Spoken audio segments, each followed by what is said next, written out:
Hello student, આપણે આ પહેલાના લેક્ચરમાં કંજક્શન વિશે આપણે થોડી માહિતી મેળવી. કયા સેક્શનમાં પૂછાય છે, કેટલા માર્ક માટે પૂછાય છે. આગળના લેક્ચરમાં આપણે બધી જ માહિતી આપેલી. તે દિવસે આપણે કંજક્શનમાં એન્ડ અને બટ, યેટ અને સ્ટીલ એના વિશે અભ્યાસ કર્યો હતો. હવે બાકીનો અભ્યાસ આપણે આજે કરીશું.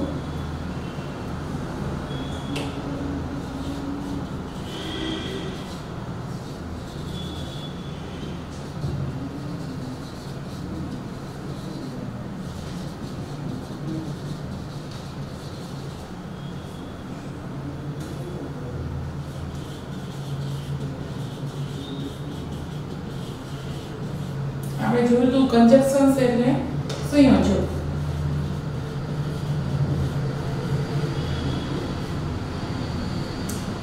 એન્ડ વાળું વાક્ય કર્યા હતા.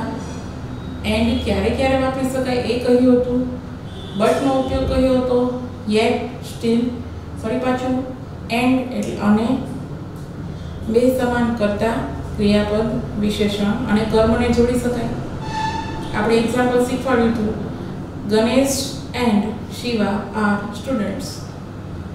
But she worked hard but could not succeed. Yet નો આપણે જોયું હતું કે જો નકાર અને પ્રશ્નાર્થ હોય, યેટ, બટ અને સ્ટીલ એ ત્રણેયનું આપણે જોયું હતું. અને એમાં યેટનો આપણે વાક્યો પણ જોયા હતા અને એમ પણ કીધું હતું કે જો નકાર અને પ્રશ્નાર્થ હોય તો યેટ હંમેશા વાક્યના અંતે આવે છે. Are you not ready yet?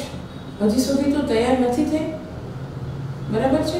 સ્ટીલનો ઉપયોગ તમારે ખૂબ ઓછો આવે છે, છતાં પણ યેટની જગ્યાએ, બટની જગ્યાએ તમે સ્ટીલનો ઉપયોગ પણ કરી શકો. હવે આજે આપણે આગળના કંજક્શન વિશે અભ્યાસ કરીશું. તો અને અર્ધું, જો કે, અથવા, છતાં, પણ. દો અને અર્ધોનો ઉપયોગ શું છે? તો કે બે વાક્યો વચ્ચેનો વિરોધાભાસ દર્શાવે છે. વાક્યની શરૂઆતમાં પણ આવી શકે અને વાક્યની વચ્ચે પણ મુકાય છે. પણ જનરલી આપણે જોઈએ ને તો ધો અને અર્ધો હંમેશા વાક્યની, મોટે ભાગે વાક્યની શરૂઆતમાં હોય છે. ઉદાહરણ જોઈએ.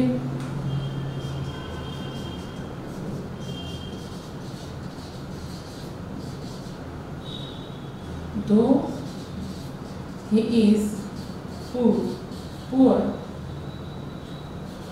he is honest. બે વાક્ય વચ્ચેનો વિરોધાભાસ દર્શાવે છે. Though he is poor, he is honest. તે ગરીબ હોવા છતાં પ્રામાણિક છે.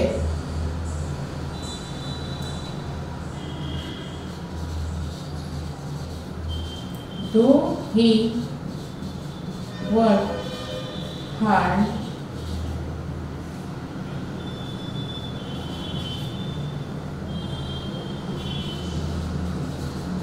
he could not succeed. સખત મહેનત કરવા છતાં તે સફળ થયો નહીં. આ આપણું બીજું વાક્ય છે, આ પહેલું વાક્ય.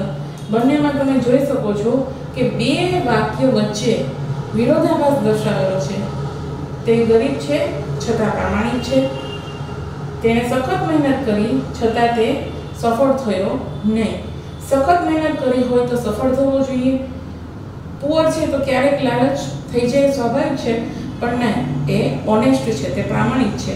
ગરીબ હોવા છતાં તે પ્રામાણિક છે અને ખૂબ મહેનત કરવા છતાં પણ તે નિષ્ફળ ગયો.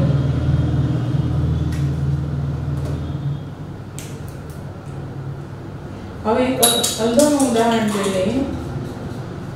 દો અને અલ્ધો તમે એકબીજાના પર્યાય તરીકે યુઝ કરી શકો છો.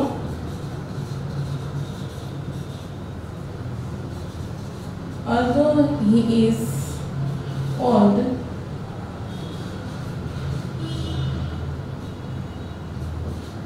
He walks fast. વૃદ્ધ હોવા છતાં તે ઝડપથી ચાલી શકે છે. વૃદ્ધ હોવા છતાં પણ તે ઝડપથી ચાલી શકે છે. આ આપણે ધો અને અલ્ધોનો ઉદાહરણો જોયા.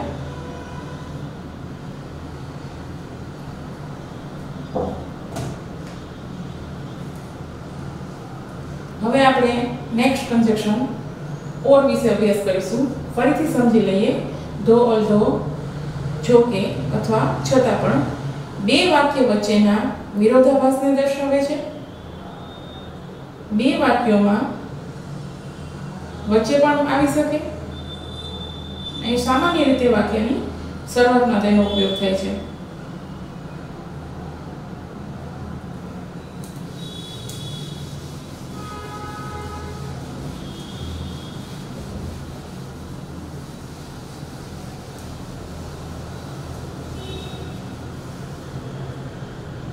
એના પછીનું કન્જક્શન ઓર.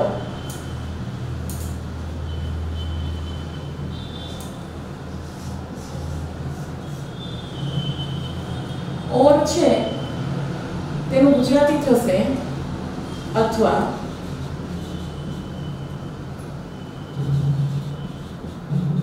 વિકલ્પની પસંદગી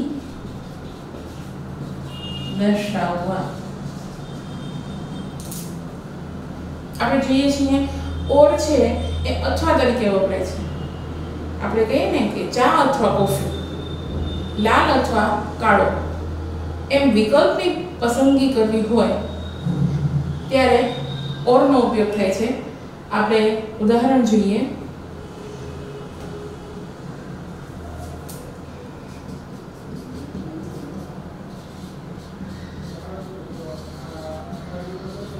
Sit quiet or go home. Sit quiet, શાંતિથી બેસો અથવા ઘરે જાઓ. અહીંયા આપણે અથવાના અર્થમાં વિકલ્પ દર્શાવવા માટે આપણે ચોઈસ આપી છે કે sit quiet અથવા ઘરે જાઓ, શાંતિથી બેસો અથવા ઘરે જાઓ. હવે બીજું એક્ઝામ્પલ જોઈએ.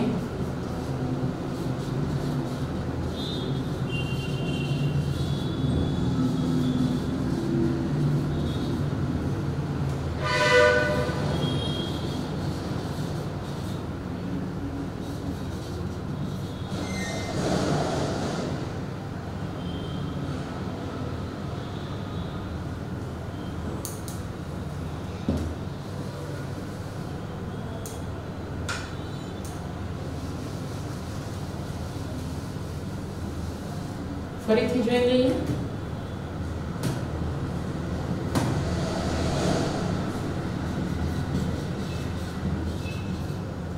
Tejas or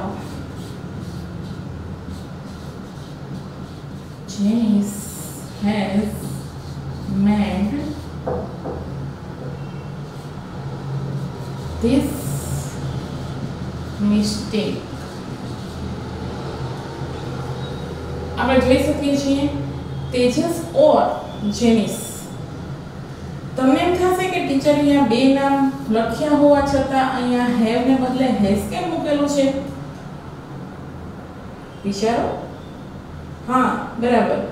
ઓર નો મતલબ શું થશે? અથવા. તેજસ અથવા જેનિસ બેમાંથી એક એવું કહેવું છે એટલા માટે આપણે હેઝ ને હેઝ વાપરેલું છે, હેવ વાપરેલું નથી. Tejas or Jenis has made this mistake. આ ભૂલ તેજસ અથવા જેનિસ બેમાંથી એકે કરેલી છે એટલા માટે આપણે ઓર અને અહીંયા હેઝ વાપરેલું છે. સમજાઈ ગયું? ચાલો એના પછીનું કન્જક્શન.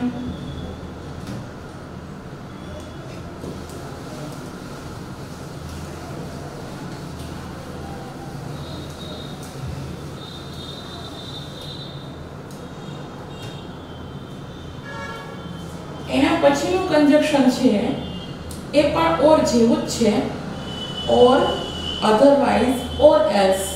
હું 3 કન્જક્શન બોલી, આ ત્રણે ત્રણના અર્થો સમાન છે અને તે હંમેશા શરત અથવા વિકલ્પની પસંદગી માટે વપરાય છે.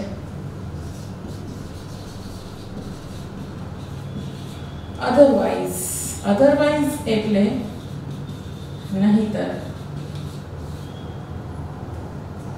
અધરવાઇઝ એ ઓરનું સમાનાર્થી છે.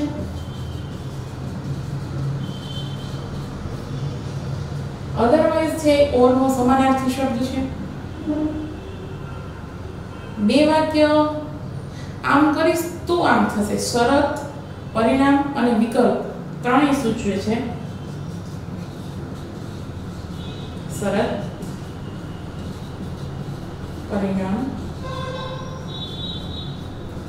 અને વિકલ્પ.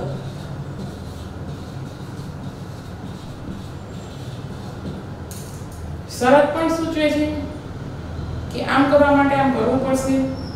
પરિણામ સૂચવે છે કે આમ નહીં કરે તો આવું પરિણામ આવશે.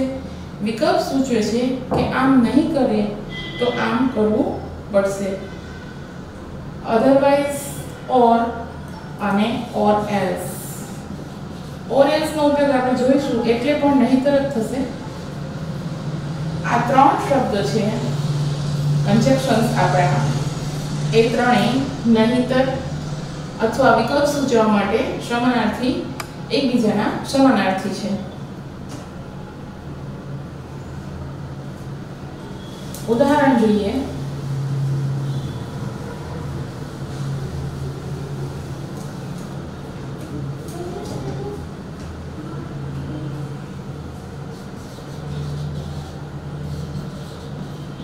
Run fast or you will lose the race.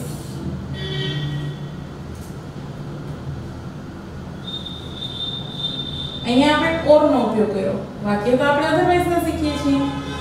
તો જ્યારે વિકલ્પની પસંદગી કરવાની હોય ત્યારે તરત જ મગજમાં આવવું જોઈએ ઓર અથવા અધરવાઇઝ. અહીંયા ઓર નો ઉપયોગ આપણે જોયો. આ જ રીતે અહીંયા જે રીતે આપણે ઓર મૂક્યું છે એ રીતે અધરવાઇઝ મૂકીને વાક્ય જોઈ લઈએ. રન ફાસ્ટ, ઝડપથી દોડ. અધરવાઇઝ, નહીતર. You will lose the race. ઝડપથી દોડ નહીતર તું રેસ હારી જઈશ.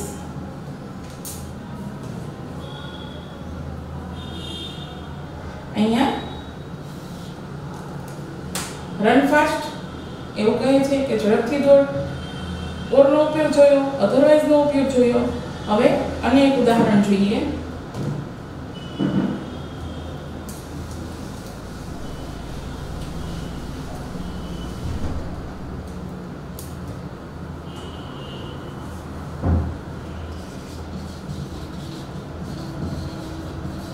Work hard.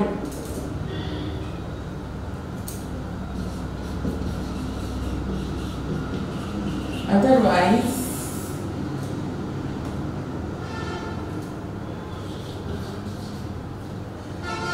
you will not get more marks. શું કહે છે? સખત મહેનત કર, વધારે મહેનત કર, નહીતર તું સારા માર્ક મેળવી શકીશ નહીં. શરત મૂકી છે કે તારે વધારે માર્ક મેળવવા માટે શું કરવું પડશે? તો કે સખત મહેનત. અધરવાઇઝ, નહીતર તેનું પરિણામ શું આવશે કે તું સારા માર્ક મેળવી શકીશ નહીં. આશા રાખું છું કે સમજાઈ ગયું હશે. મેં તમને કીધું અધરવાઇઝ, ઓર અને ઓર એલ્સ ત્રણેય એકબીજાના સમાનાર્થી છે. તો ઓર એલ્સ વિશે પણ જોઈ લઈએ.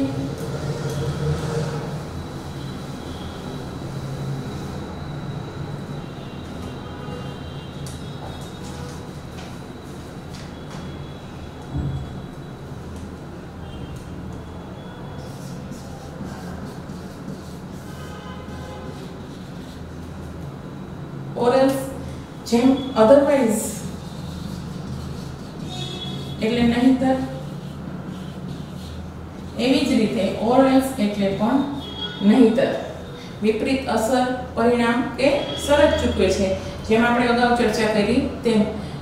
અને આ ત્રણેય હંમેશા વાક્યની વચ્ચે જ મુકાય છે. એનું ઉદાહરણ જોઈ લઈએ.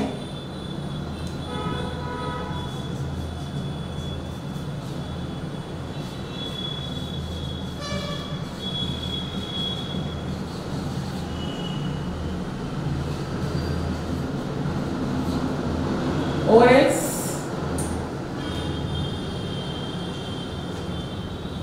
અથવા otherwise. આ બંનેમાંથી કોઈ પણ એક તમે મૂકી શકો છો. reach on time or else miss the dinner. સમયસર પહોંચી જા, નહીતર તું રાતનું જમવાનું ચૂકી જઈશ. અધરવાઇઝ અને ઓર એલ્સ એ બંને તમે વાક્યમાં વાપરી શકો છો.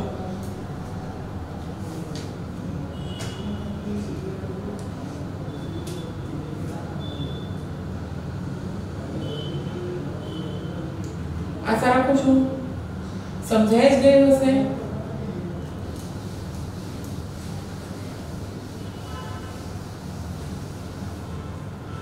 હવે આગળનું કન્જક્શન જોઈએ. સો અને therefore.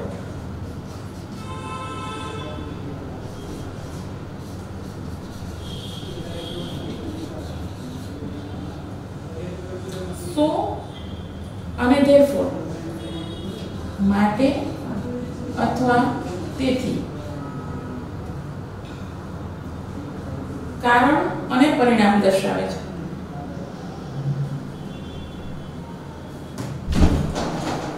બંને સમાનાર્થી શબ્દ છે.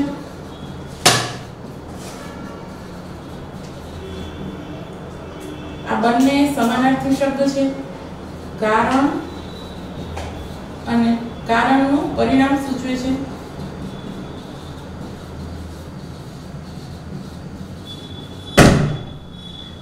આ કારણે આવું થયું એવું સૂચવવા માટે સો અને therefore નો ઉપયોગ થાય છે. બંને સમાનાર્થી શબ્દો છે. કારણ શા માટે આવું બન્યું અને બન્યું તો એનું પરિણામ શું આવ્યું એ સૂચવવા માટે સો અને therefore નો ઉપયોગ થાય છે. ઉદાહરણ દ્વારા આપણે વિગતે સમજીએ.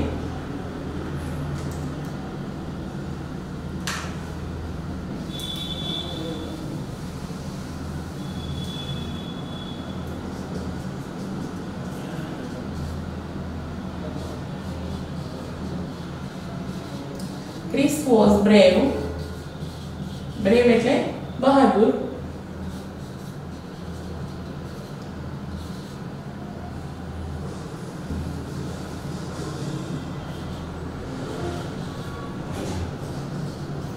He could catch the thief.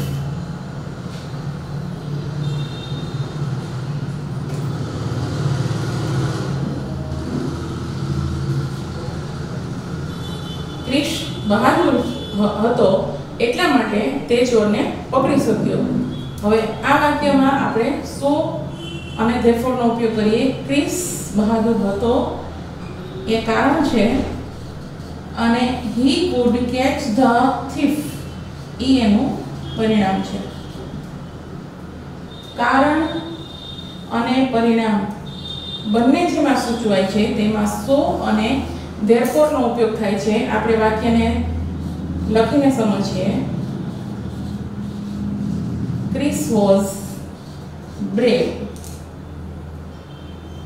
So અથવા therefore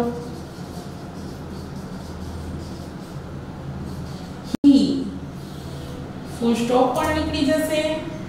વાક્ય અન્ય વાક્ય હતું એટલે પ્રથમ અક્ષર કેપિટલ હતો, પણ અહીંયા ફૂલ સ્ટોપ પણ નીકળી જશે અને જે બીજો જે વાક્ય જોડાય છે એટલા માટે જે પ્રથમ રહેલો અક્ષર હતો એ પણ સ્મોલ લેટરમાં લખાશે.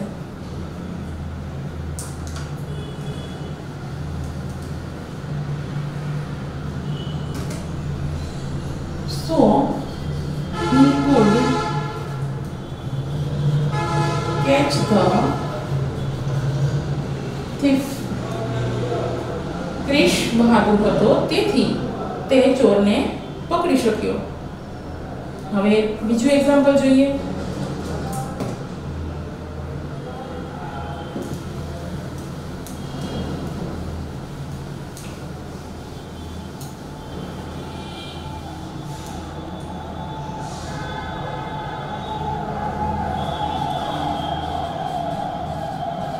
Rupa was sick.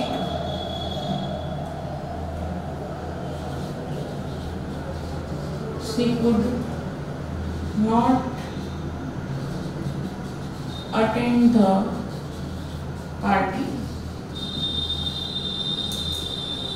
બે વાક્ય વચ્ચે આ શું થશે? કારણ. બીમાર છે એ કારણ છે અને એના પરિણામે she could not attend the party. તે ક્યાં જઈ શકતી નથી? તો કે પાર્ટીમાં. આ વાક્ય થશે પરિણામ. રૂપા was sick એટલે બીમાર. તે રૂપા બીમાર હતી તે કારણે she could not attend the party. તે પાર્ટીમાં હાજર રહી શકી નહીં. Rupa was sick. Therefore अथवा so full stop निकली जैसे C small थे जैसे she could not attend the party.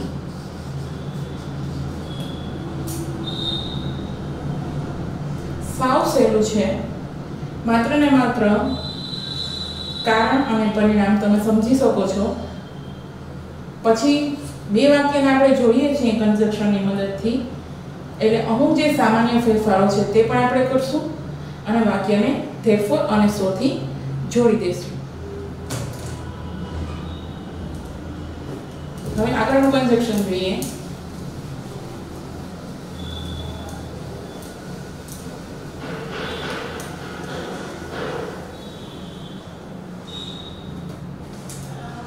આપણે ધ ઓલ્ધો થી શરૂ કર્યું, ઓર શીખા, ઓર, અધરવાઇઝ, ઓર એલ્સ એ ત્રણેયના ઉપયોગો જોયું.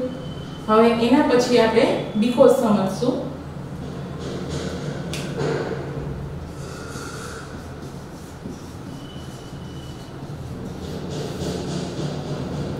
બીકોઝ એટલે આપણે જાણીએ છીએ કારણ કે. બીકોઝ નો અર્થ થશે કારણ કે. કાંઈ પણ બન્યું છે તો શા કારણથી બન્યું એ જાણવા માટે આપણે બીકોઝ નો ઉપયોગ કરીએ છીએ. આપણે જાણીએ છીએ કે why થી પ્રશ્ન પૂછવાથી આપણને જવાબ મળે છે બીકોઝ નો. બીકોઝ છે તે કારણ દર્શક હોય છે, પરંતુ બીકોઝ ની જેમ સિન્સ, એઝ અને ફોર આ ત્રણેય કન્જક્શન પણ કારણ દર્શક છે, પરંતુ બીકોઝ હોય, બીકોઝમાં પરિણામ પહેલા હોય અને કારણ તેના પછી હોય છે. ખાસ ધ્યાન રાખજો દીકરીઓ, બીકોઝ હોય ત્યારે પરિણામ પહેલા અને કારણ દર્શક વાક્ય હોય એના પછી હોય અને વચ્ચે બીકોઝ મુકાય છે.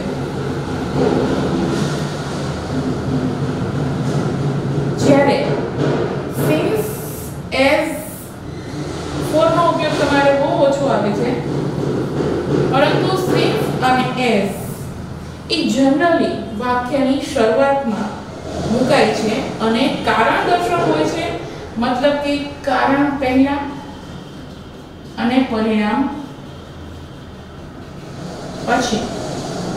બીકોઝમાં પરિણામ અને કારણ, જ્યારે સિન્સ અને એઝ એમાં કારણ પહેલા અને પરિણામ પછી હોય છે. આપણે ઉદાહરણથી સમજીએ.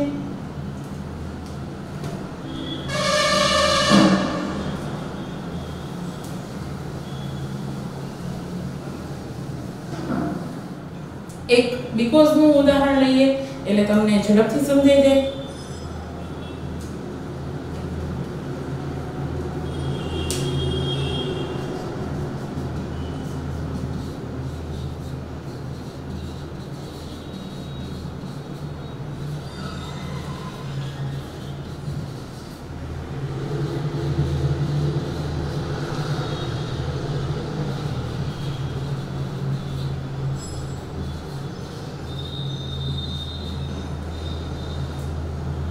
I could not attend the school because I was ill. I could not attend the school because I was ill. હું સ્કૂલે જઈ શકી નહીં કારણ કે શું કારણ હતું? I was ill.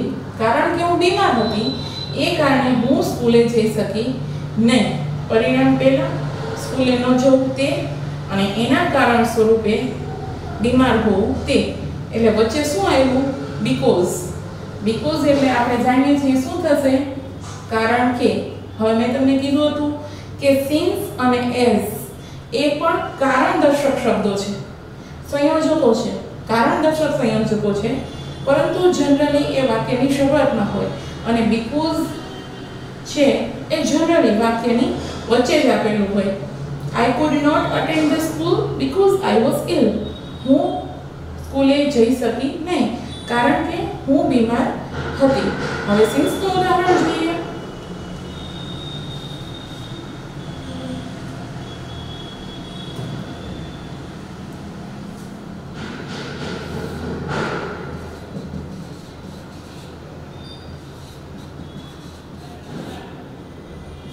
Since it was raining,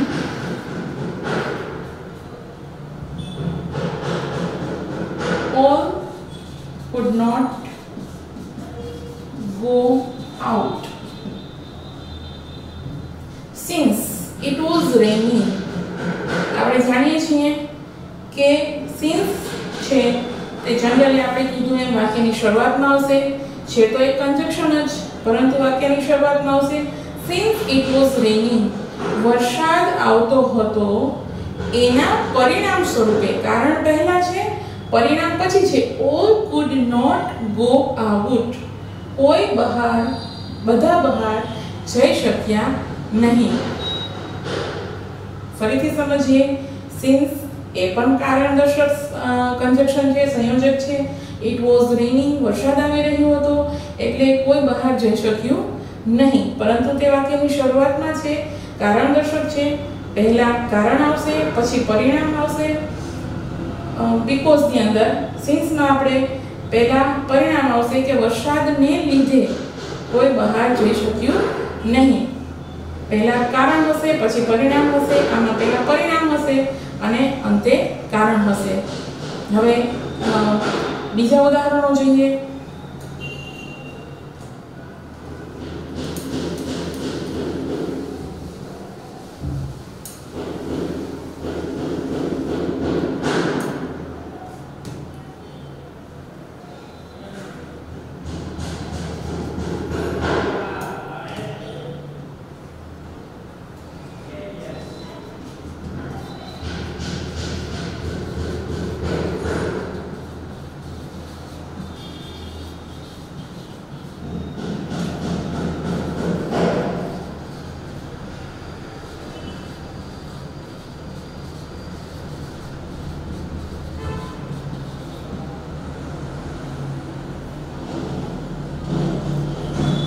He missed the bus. તે બસ ચૂકી ગયો કારણ કે he walked slowly. કારણ કે તે ધીમે ચાલી રહ્યો હતો, ધીમે ચાલતો હતો એટલા માટે તે બસ ચૂકી ગયો. અહીંયા આપણે જોયું કે because બે વાક્યની વચ્ચે આવ્યું, પહેલા પરિણામ આવ્યું કે બસ ચૂકી ગયો. પરંતુ એનું કારણ શું છે? કારણ કે તે ધીમે ચાલ્યો એટલા માટે તે બસ ચૂકી ગયો. હવે આ જ વાક્યમાં આપણે સિન્સ અને એઝ વાપરીને વાક્યને સમજીએ. સિન્સ આપણે જાણીએ છીએ કે આપણે સિન્સ વાપરીએ છીએ એટલે પહેલા પરિણામ આવશે, પહેલા કારણ આવશે અને પછી પરિણામ આવશે. કારણ શું બન્યું? He walked slowly. એ કારણ છે. પરિણામ શું આવ્યું? He missed the bus. Since છે એટલા માટે પહેલા he walked slowly, તે ઝડપથી ચાલ્યો, ધીમેથી ચાલ્યો. he missed the bus, એટલા માટે તે બસ ચૂકી ગયો. તે ધીમે ચાલ્યો તેથી તે બસ ચૂકી ગયો. હવે એઝમાં પણ એ જ રીતે he walked slowly, તે ધીમે ચાલ્યો, તેના કારણે તે બસ ચૂકી ગયો.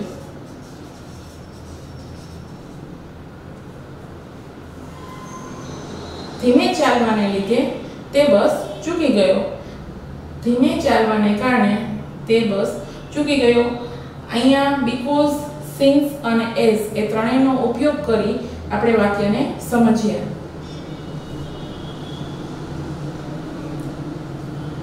હજી ઉદાહરણ. આગળ ઉદાહરણ જોઈએ આ ત્રણેયના.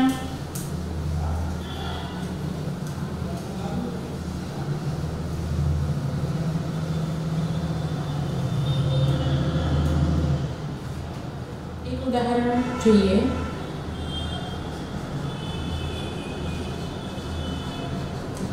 I want to be a doctor.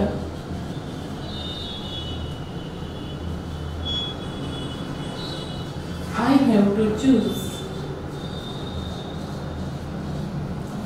science,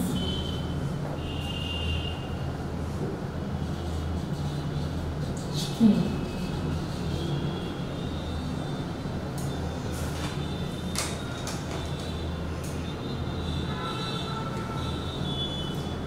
I want to be a doctor. I have to choose science stream. આમાં આપણે because, as અને સિન્સ એ ત્રણેયનો ઉપયોગ કરી આ વાક્ય જોઈએ. પહેલા આપણે એઝ અને સિન્સનો ઉપયોગ કરીએ. As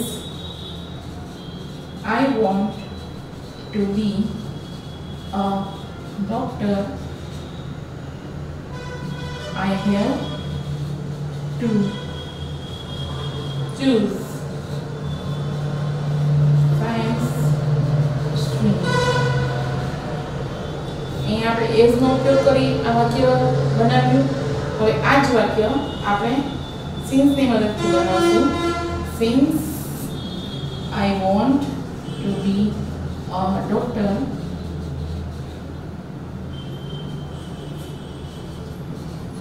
I have to choose science stream. આ બંને વાક્યમાં પ્રથમ કારણ અને પછી પરિણામ આવે છે, જ્યારે બીકોઝ વાળા વાક્યમાં પહેલા પરિણામ અને પછી એનું કારણ સૂચવાય છે. એ વાક્ય પણ આપણે જોઈએ, પણ એ વાક્ય માટે પ્રથમ આપણે પરિણામ સૂચવવું પડશે. I have to choose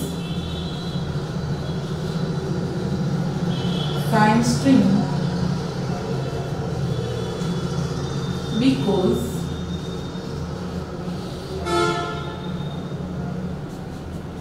I want to be a doctor. ત્રણેય વાક્ય આપણે સમજીએ.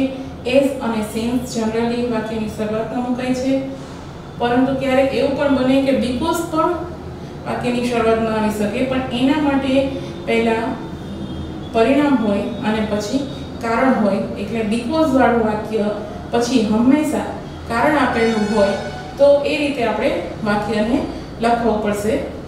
ફરીથી વાક્ય સમજી લઈએ. I want to be a doctor, I have to choose science stream. એને આપણે 3 કન્જક્શનની મદદથી જોડ્યા.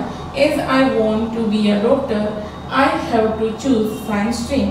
એ જ રીતે સિરીઝનો ઉપયોગ, પરંતુ બીકોઝમાં પહેલાં આપણે પરિણામ લીધું અને પછી કારણ સૂચવ્યું. આ બંને વાક્યોમાં પહેલાં આપણે કારણ સૂચવ્યું અને પછી એનું પરિણામ સૂચવ્યું. આ રીતે બીકોઝ, સિન્સ અને એઝનો ઉપયોગ થાય છે. નેક્સ્ટ લેક્ચરમાં આપણે આના કરતાં આગળ વિશેષ જે બાકી રહે છે એ કન્જક્શનનો અભ્યાસ કરીશું. Thank you.